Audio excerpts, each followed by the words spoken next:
अभी हम supreme court में मौजूद हैं और हमारे साथ डॉक्टर शमसुद्दीन चौधरी खान साहब हैं और ये यूसीडी का चुनाव लड़ रहे हैं और इनसे बातचीत करने की कोशिश करेंगे कि आखिर ये चुनाव लड़ क्यों रहे हैं, क्योंकि इनकी प्रैक्टिस लगभग कई सालों से ही चुनाव लड़ने की जरूरत पड़ी और क्या मुद्दे होंगे इनसे जो ये मुद्दे लेकर वकीलों के पास जा रहे हैं। बातचीत करेंगे। सर पहले तो बहुत बहुत स्वागत है।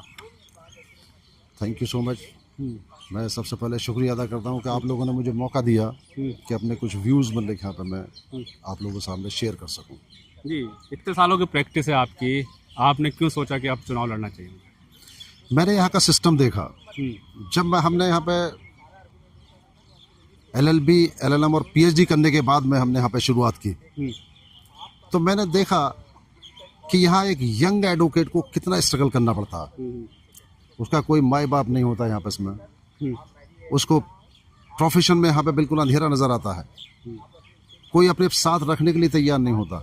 जिसके जानने वाले होते हैं तो वो प्लेसमेंट अच्छी कंपनी में करा देते हैं, अच्छी सीनियर एडवोकेट करा देते हैं, लेकिन जिनका कोई नहीं होता उनके लिए सबसे बड़ी परेशानी होती है। तो इसी को मद्देनजर रखते हुए मैंने देखा कि हाँ, क्यों नहीं मैं यहाँ पे, हमारी टीम ने सोचा भाई चौधरी साहब आप आइए इस चुनाव में, जिससे कि हम अपने यूथ को हम आगे कुछ मदद कर सके इसमें। जो युवा वकील है, जो नए वकील आते हैं जी, उनके लिए भी रोड मैप है आपके पास? जी डेफिनेटली। मैं हमें सभी की मदद की, स्पेशली यूथ का। तो मेरा यहाँ पे कि अगर जब वो स्टूडेंट बनकर आते हैं यहाँ पे इसमें एज एन इंटर्न, तो मैं इंटर्नशिप कराता हूँ, उसके बाद उनका रजिस्ट्रेशन करवाता हूँ, रजिस्ट्रेशन के बाद में प्लेसमेंट वहाँ पर करवाता हूँ डिफरेंट एडवोकेट्स के पास में, और प्लेसमेंट के बाद में जो भी उनको कोई परेशानी होती है मैं हमेशा यूथ के साथ खड़ा रहा। यूथ ने मुझे मतलब कि यहाँ पे इसमें मुझसे कहा, पूरी टीम ने, आपके पीछे यूथ बहुत है। जी, यूथ ने कहा कि आप आइए सर, आप हमारी मदद कर सकते हैं। दैट इज वाई हमने ये डिसाइड किया कि हमें इलेक्शन में कंटेस्ट करना इससे चाहिए। पहले भी कई पदों पे आप रहे हैं जी, तो उस एक्सपीरियंस का कैसा प्रयोग करेंगे? देखिए, PhD करने के बाद में सबसे पहले मुझे मौका मिला यहाँ पे, हमारी अलीगढ़ मुस्लिम यूनिवर्सिटी लॉयर्स फोरम है, एक रजिस्टर्ड बॉडी है, उसमें हमने चुनाव कंटेस्ट किया और मुझे मतलब कि जनरल सेक्रेटरी मतलब यहाँ पे इलेक्ट किया, बड़ी थम्पिंग मेजॉरिटी सर। तो उस जमाने में हमने सोचा कि हाँ ठीक है भाई, एक ऐसा काम करिए, प्रेसिडेंट बना के जाइए जो लोग कम से कम आने वाली जनरेशन उसको मतलब कि अडॉप्ट करे। तो हमने national sports club of India उसको बुक कराया और सुप्रीम कोर्ट के जो कैंडिडेट्स, वाइस प्रेसिडेंट और सेक्रेटरी के जो प्रेसिडेंशियल के ये कैंडिडेट थे, उनको इनवाइट किया, प्री इलेक्शन स्पीच उनकी करवाई और प्री इलेक्शन स्पीच कराने के बाद उन्होंने पार्टिसिपेट किया और हमने कहा कि जितने वोटर्स हैं सबको इन्वाइट किया, यू कम हेयर, यू मतलब कि सी द कैपेसिटी, क्या the person to whom you are going to मतलब कि कास्ट योर वोट। तब आपको पता तो रहना चाहिए कि उनके अंदर क्या काबिलियत है। आप उनके व्यूज सुनिए, सुनने के बाद में तब आप डिसाइड करिए कि आपका कौन बेस्ट कैंडिडेट, मतलब किसको आप वोट अपना कास्ट करेंगे। क्या होंगे प्रमुख वादे? क्या उसके बाद उस चीज को मतलब कि यहाँ पे आज दिल्ली के हर बार स्टेशन में वो प्रेसिडेंट बन गया और दिल्ली के हर बार स्टेशन में एक प्री इलेक्शन स्पीच होती है, तभी से वो चली आ रही है। आप चुनाव लड़ रहे हैं तो 3 प्रमुख मुद्दे क्या हैं आपके? देखिए, सबसे पहला मुद्दा मेरा है यहाँ पे कि अपने एडवोकेट्स के लिए रेसिडेंशियल प्रॉब्लम, चूंकि इससे पहले मैं सुप्रीम कोर्ट बार स्टेशन में जनरल सेक्रेटरी रहा मल्टी स्टेट में। हमने मुलायम सिंह जी से 10 एकड़ जमीन अलॉट करवाई, उसमें सुप्रीम टावर खड़ा किया, जिसमें मैं लेके अबाउट उसमें 700 एडवोकेट्स आर रिजाइडिंग, उसका फायदा उठाया। तो हमें ये मालूम है कि हाँ ठीक है भाई, कैसे बल्ले कि हम अपने एडवोकेट्स का भला कर सकते हैं, क्योंकि यहाँ दिल्ली में जो प्रॉब्लम है हमारे यूथ की, जो एडवोकेट्स की 2 ही प्रॉब्लम है। सबसे नंबर 1 रेसिडेंशियल और सेकंड है चैम्बर की। चैम्बर की बहुत परेशानी है, सबसे बड़ी परेशानी जो चैम्बर बल्ले यहाँ पे इसमें जो बैठ जाते हैं, ठीक है, फिर वो उनको खाली हो नहीं पाते, चूंकि उनके बेटा बेटी आ जाते हैं, और जो यंग ब्लड जो हमारा आता है, जिसके अंदर टैलेंट होता है, वो अपने क्लाइंट कहाँ बैठा है, कैसे अपना टैलेंट शो करे। तो उसके लिए चैम्बर भी बहुत ज़रूरी है। क्योंकि मैंने यहाँ पे एक फाउंडेशन स्टोन रखी है और वहाँ पे सुप्रीम टावर खड़ा हुआ है, एक एग्जाम्पल है। तो उसी पैटर्न पे मुझे एक्सपीरियंस है कि हाँ ठीक है मैं कैसे, तो मैं उसी पैटर्न पे यहाँ पे अपने ये लीगल फ्रेटर्निटी, जो यूथ है स्पेशली, जो नीडी हैं, जिनके पास मकान नहीं है, जो बेचारे किराए के मकान में रह रहे हैं, तो मैं कोशिश करूंगा कि हाँ ठीक है छोटे फ्लैट में यहाँ पर ठीक है 2 रूम या 3 रूम बेडरूम उनको प्रोवाइड हो सकें और होने के बाद उससे फायदा हो सके। चैम्बर के प्रॉब्लम सिर्फ सुप्रीम कोर्ट नहीं, हर जिले कोर्ट में भी है, तो जिला कोर्ट में भी कुछ करेंगे आप? जी डेफिनेटली, मतलब कि नॉट ओनली मतलब कि सुप्रीम कोर्ट, ये हाई कोर्ट में और इसके अलावा डिस्ट्रिक्ट कोर्ट में। अब डिस्ट्रिक्ट कोर्ट कलकाडूमा आप उठाइए, कलकाडूमा के पास इतनी लैंड वहाँ खाली पड़ी हुई है, लेकिन कभी वहाँ की बार एसोसिएशन ने नहीं सोचा कि हम गवर्नमेंट से परसुएट करके यहाँ पे अपने फ्लैट, यहाँ पे अपने वकीलों का कंस्ट्रक्शन करें चैम्बर्स का।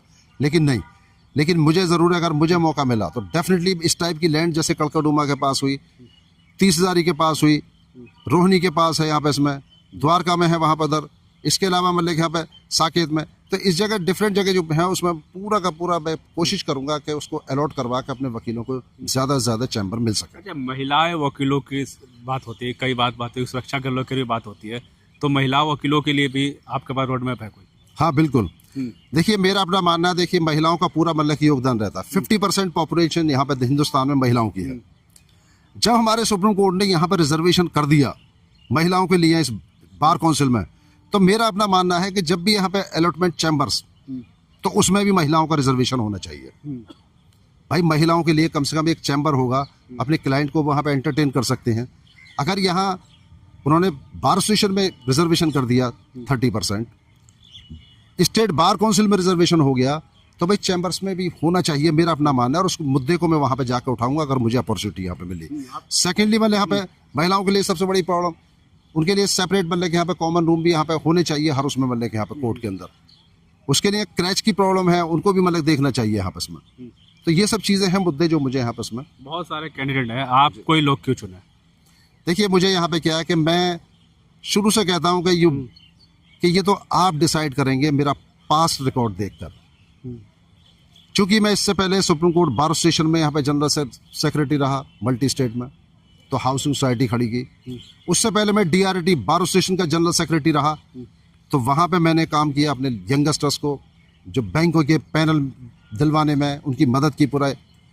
इसके बाद रिसेंटली चूँकि मुझे राउज़बनी कोर्ट जो डिस्ट्रिक्ट कोर्ट बार एसोसिएशन हुआ था, उसमें मुझे एक जिम्मेदारी दी मेंबर ऑफ इलेक्शन कमिश्नर, और इसमें हमने पूरा भूमिका पूरी निभाई। हमने कैंडिडेट्स को बुलाया, उनसे सबसे पहले मीटिंग की, हमने कहा भी हम कुछ करना चाहते हैं। उन्होंने कहा सर ठीक है, उनका कोऑपरेशन मिला। हमने कोई भी पोस्टर होर्डिंग मतलब कि within 500 metres of the vicinity हमने वो अलाउ नहीं हो, वो उसको बैन किया। सेकेंडली हमने कहा कि इस एरिया में नो टेंट नो तंबू विल बी अलाउड, ये आपकी जिम्मेदारी नहीं है।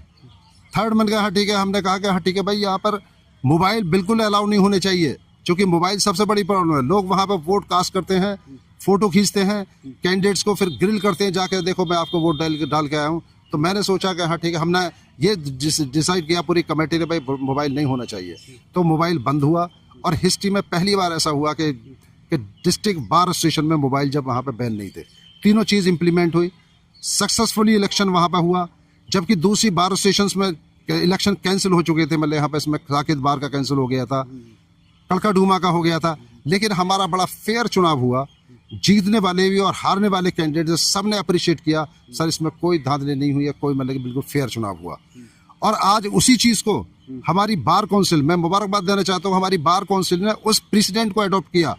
और आज उन्होंने कहा कि दिल्ली में इस इलेक्शन में कोई पोस्टर कोई होर्डिंग नहीं होगी, नंबर 1। नंबर 2, कोई टेंट और मतलब कि यहाँ पे तंबू नहीं अलाउ होंगे, कोई खाना अलाउ नहीं होगा। Third, no mobile will be allowed in the polling area. कितना अच्छा मतलब प्रेसिडेंट है। मैं चाहता हूँ क्या इसी पैटर्न के बेस पे अगर मुझे बार काउंसिल में यहाँ मौका मिला, तो डेफिनेटली मतलब कि यहाँ पे मुझे अपने स्पेशली यूथ के लिए, अपने बुजुर्गों के लिए वहाँ काम करना है, क्योंकि यूथ की सबसे बड़ी प्रॉब्लम है आजकल। वो बेचारे आते हैं शुरू में, सबसे बड़ी प्रॉब्लम होती है उनको मतलब यहाँ पे फाइनेंशियल। तो मेरा अपना अगर मैं यहाँ पे आया तो डेफिनेटली मैं उसके लिए करूँगा कि उनको कम से कम 3 साल के लिए 15,000 पर मंथ मिलने चाहिए, जिससे कि वो अपनी वकालत पे कंसंट्रेट करें। 3 साल बहुत बड़ा वादा कर रहे हैं आप। जी नहीं, ये बिल्कुल मतलब इसलिए क्योंकि हमारे यूथ के लिए जरूरी है। यूथ को 3 साल अगर 15,000 रुपया पर मंथ देंगे तो वो अपनी वकालत पर कंसंट्रेट करेंगे, वो ट्रैक से भटकेंगे नहीं। और आगे जो हमारे पास जो आएगा एक लीगल प्रोफेशन में, जो हमारी जो यहाँ पे जनरेशन आएगी, एक बहुत ही पढ़ी लिखी, एक अच्छी मतलब की, एक इफेक्टिव मतलब यहाँ पे एक रिप्रेजेंटेशन हमें यहाँ पे मिलेगा। इसलिए मुझे यूथ का मतलब यहाँ पे इसमें। दूसरा मतलब यहाँ पे मेडिक्लेम पॉलिसी जो 10 लाख की है, उसको मैं बढ़ा के 50 लाख करूँगा। तीसरी चीज यहाँ कि जो फैमिली पेंशन है, अगर आज मैं खड़ा हुआ मुझे कुछ हो गया तो मेरी फैमिली के लिए क्या है, कुछ भी नहीं है आपस में। मैं ज़रूर एक ऐसा यहाँ पे एक प्रोविज़न हम लेके आएंगे जिससे कि अगर कोई एक्सीडेंट डेथ होती है तो मिनिमम 50 लाख और मतलब कि 40 लाख मतलब समथिंग फैमिली को मिलने चाहिए। और एक स्टेज वो आती है कि जब इंसान रिटायर होता है, मतलब he is not able to appear before the court, तो उसमें हम एक प्रोविज़न हम लेके आना चाहते हैं कि भाई वो अपना सर्टिफिकेट सरेंडर करें और उनकी हम फैमिली पेंशन फिक्स कर दें, तो उनको 15,000 या 20,000 रुपये पर मंथ उनको टिल डेथ उनको मिलती रही मतलब यहाँ पे इसमें। चलिए बहुत अच्छा बात है। लेकिन ये कुछ वकील जो हैं जैसे दिल्ली में रहते हैं लेकिन यूपी में भी प्रैक्टिस करते हैं, हरियाणा में भी जाते हैं, उनके लिए भी कुछ है क्या?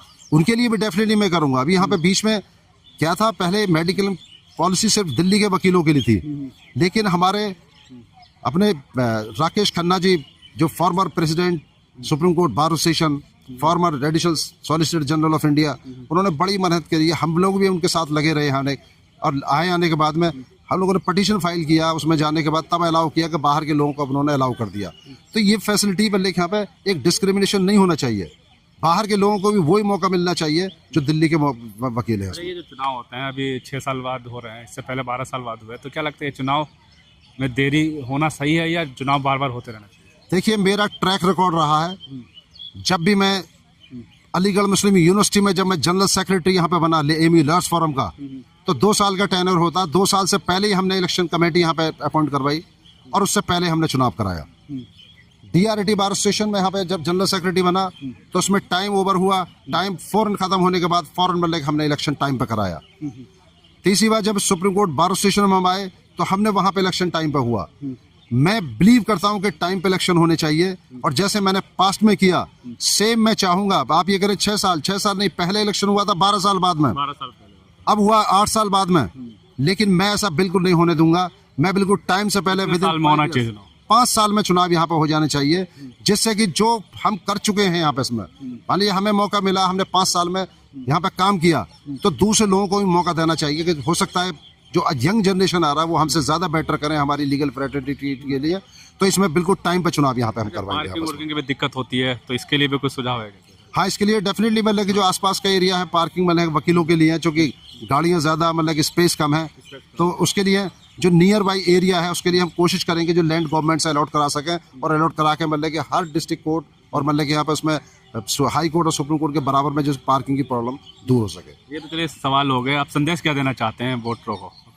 मैं अपने लोगों से ये कहना, देखिए भाई और बहनों, आप जो वोट कास्ट करने जा रहे हैं आप अपना वोट कास्ट करिए अपने कॉन्शियस के हिसाब से।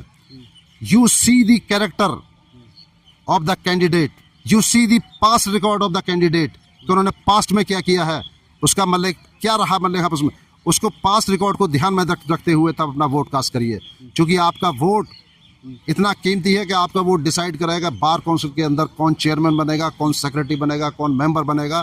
और उसके बाद में ये इलेक्शन 5 साल में क्या टेन्योर है, लेकिन ये जैसा आपने देखा कि कभी टाइम पे इलेक्शन नहीं होता, पता नहीं कब होगा। तो इसलिए ज़रूरी है कि आप किसी बहकावे पे या किसी मतलब के उसके मतलब के यहाँ पे प्रेशर में नहीं आइए, आप खुद वोटर हैं, यू डिसाइड मतलब यहाँ पे इसमें जो आपको बेस्ट लगे, जो आपकी आवाज़ को वहाँ तक पहुँचा सके, जो अगर आप बंदा हाँ ठीक है रात में अगर टेलीफोन करें हाँ ठीक है 24 आवर्स आपके लिए खड़ा रहे, आप उसको वोट दीजिए। बस रहेंगे 24 घंटे भाई, डेफिनेटली मेरा तो शुरू से है, जब से स्टूडेंट लाइफ से हमने नेतागिरी यहाँ पे थे मतलब तब से मेरा ये है कि एक स्लोगन यहाँ पर है कि जिसका कोई नहीं उसका चौधरी शमसुद्दीन बने यहाँ पे। इसमें मेरा तो ये है कि मैं हमेशा हाँ मैं तो हम जी उसका तो जब भी किसी कोई प्रॉब्लम होती है भाई मेरे दरवाजे हमेशा खुले हुए हैं। अच्छा, आजकल देखो चुनाव में राजनीतिक पार्टियों की भी एंट्री होने लगी है, तो ये सही है या गलत है? नहीं, राजनीतिक यहाँ पे कोई मामला ऐसा नहीं मैं यहाँ पे मुझे लग रहा, क्योंकि हर एडवोकेट मतलब यहाँ पे ये रिस्पेक्ट ऑफ पार्टी मतलब लेवल हो रहे हैं, यहाँ पे किसी कोई बैनर नहीं है, कोई एडवोकेट हर एडवोकेट कहीं ना कहीं तो जुड़ा ही रहता है, लेकिन इससे मैंने नहीं जोड़ना चाहिए। ये एक अलग बॉडी है, स्टैट्यूटरी बॉडी है, इसमें बिल्कुल ये फेयर चुनाव में राजनीति को इसमें नहीं आना चाहिए, बिल्कुल नहीं आना चाहिए इसमें राजनीति। चलिए बहुत बहुत शुभकामनाएं आपको हम देते हैं। Thank you so much, thank you so much.